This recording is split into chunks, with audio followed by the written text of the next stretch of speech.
রেলগাড়ির কামরায় হঠাৎ দেখা, ভাবিনি সম্ভব হবে কোনোদিন।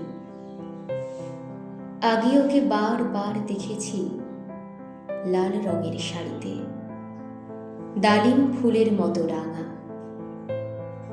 আজ পরেছে কালো রেশমের কাপড়, আঁচল তুলেছে মাথায়, দোলন চাপার মতো চিকন গৌর মুখখানি ঘিরে। মনে হলো কালো রঙে একটা গভীর দূরত্ব ঘনিয়ে নিয়েছে নিজের চারদিকে, যে দূরত্ব সর্ষে ক্ষেতের শেষ সীমানায় শালবনের নীলাঞ্জনে। থমকে গেল আমার সমস্ত মনটা। চেনা লোককে দেখলেন অচেনার গাম্ভীর্যে। হঠাৎ খবরের কাগজ ফেলে দিয়ে আমাকে করলে নমস্কার। সমাজবিধির পথ গেল খুলে। আলাপ করলেন শুরু।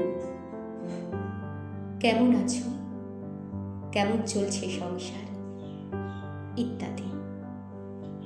সে রইল জানালার বাইরের দিকে চেয়ে, যেন কাছের দিনের ছোঁয়াচ পার হওয়া চাহনিতে। দিলে অত্যন্ত ছোট দুটো একটা জবাব, কোনোটা বা দিলেই না। বুঝিয়ে দিলে হাতের অস্থিরতায় কেন এসব কথা, এর চেয়ে অনেক ভালো চুপ করে থাকা। আমি ছিলেন অন্য বেঞ্চিতে ওর সাথীদের সঙ্গে। এক সময় আঙুল নেড়ে জানালে কাছে আসতে। মনে হলো কম সাহস নয়। বসলুম ওর এক বেঞ্চিতে। গাড়ির আওয়াজের আড়ালে বললে মৃদুস্বরে, কিছু মনে করো না, সময় কোথা সময় নষ্ট করবার। আমাকে নামতে হবে পরের স্টেশনে।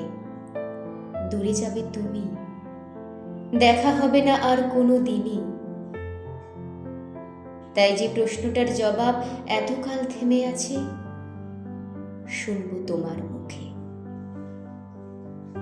সত্য করে বলবে তো? আমি বললেম, বলবো।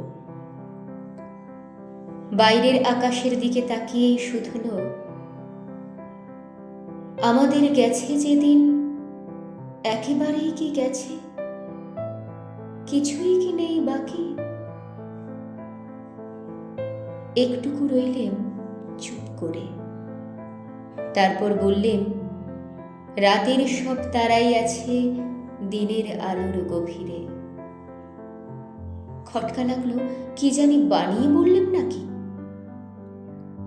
ও বললে, থাক, এখন যাও ওদিকে। সবাই নেমে গেল পরের স্টেশনে। আমি চললেম একা।